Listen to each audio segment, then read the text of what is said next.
munaasabad ballaadhan oo si weyn loo soo agaasimay laguna xusayo maalintii u horreysay ee hubka dhigistii ciidamadii SNM guutadii Sancaani oo ku beegnayd 1dii bishii February 1994 ayaa lagu qabtay magaalada Hargeysa waxaana ka soo qayb galay mujaahidiintii SNM siyaasiyiin gudoomiyayaasha xisbiyada mas'uuliyiin salaadiin iyo marti sharaf kala duwan ugu horreynna waxa halkaasi ka hadlay xubno kala duwan oo ka soo qayb qaatay halgankii SNM iyo hubka dhigistiiba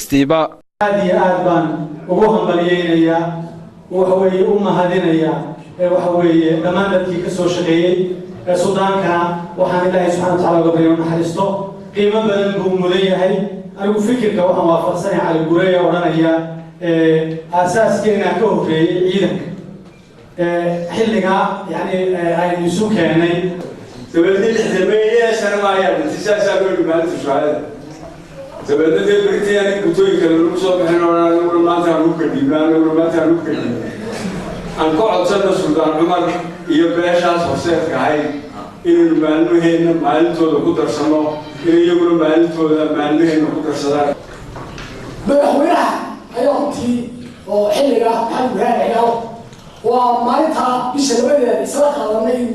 قام كلهم ورجيو مناسبة هاي نقطين مالتها هلكا بلور وخطبة هلكا كان بيسيرسي انتبه بضيبنا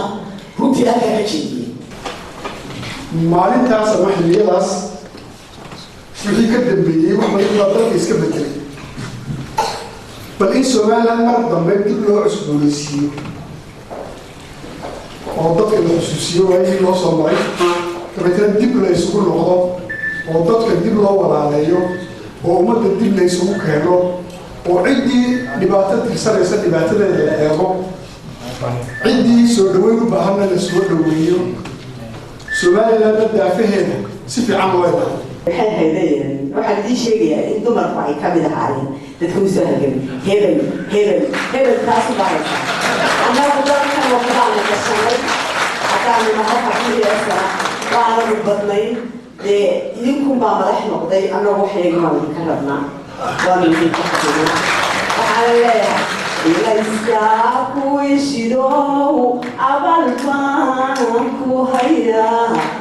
غونتا كويقاتشو كربان إلا حسن مالنتا أو مالنتا لا تلمامو أو سيدي الله حسن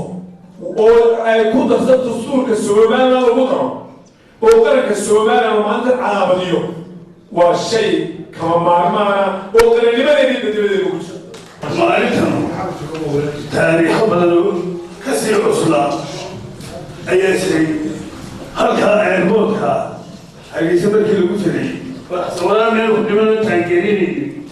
تنكروا ويانا وهو ولا أسلم ما هو شيء وهو تي نعمي عرب أي سوقي يسوق ضمير يسن isagoo hubkii qaranka kala badiyaayo habeenkii anigii baa jecloonay waxa dhacaya waxay ka yimaadeen waxaan leeyahay Sultan Mohammed إلى عقابتين حرسي جناسي فالحالة الله iyaguna waxa halkaasi ka hadlay gudoomiyaasha xisbiyada marka laga tago 18 May maalinta labaad ee ugu qiimo badan Somaliland waa maalintii hubdhigista Somaliland oo waa kooda February islaan maaha ama maalin ka mudan sheegaysa ilaa anu dhowr sannadood ka hadlay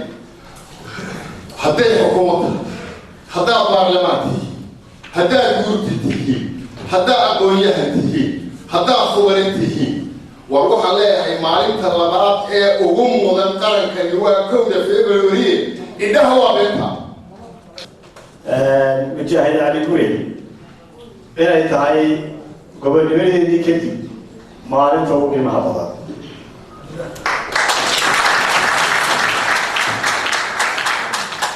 waayo wax walba nabadgelyada ka horeysa waxay muuqda haddaan nabad la helinna inaanay dowladnimaduna inoo dhistimateen waxaan ilaahay uga baryayaa mujaahidiintii dalka u soo halgantay dhammaanteed wixii dhintayna ilaahay naxariisto malaayada yeesha waa waajib intay ka soo hayeen inteena noo kuwa dadka adiga ugu hore inta waxaan ka oranayaa operation maalinta maxay u tahay horta waxa la tusii weey waxa wada raafacdeedii loo raaco horta haddii aynu dheeraano qoladeenan hawl meesha hawl bayna anuu soo koobi maayo oo balaarinaya waxay xaq u leedahay waxay taariikh u leedahay mar kasta oo ay u baahato Soomaaliland oo dadku in nafta loo huro in la difaaco in dib loo horseedo koob baa taariikh u raaco ugu dambeynna waxaa hadalka soo xidhay madaxweyne ku-xigeenkii hore ee Somaliland Cabdiraxmaan Cali Faarax waxaana ka mid ahaa hadaladiisa xamal intaasoo malaayiin oo dollar yaa lagu isticmaalay waxba ayna kaga soo gaarin laakiin barnaamijka intaa leeg ee haddana inoo dhammaystirnay inoo hagaagay inuu hirgelinay ilaahay iyo ummadda reer Somaliland niyadsabideedii iyo nafguristeedii iyo salaadiinta halagale Sultan Maxamed oo kale ka shaqeynayno iyo hirgelinteedii ka mid ahaa sida ugu dhigay Maxamed Cumar Daariq Star TV Hargeysa.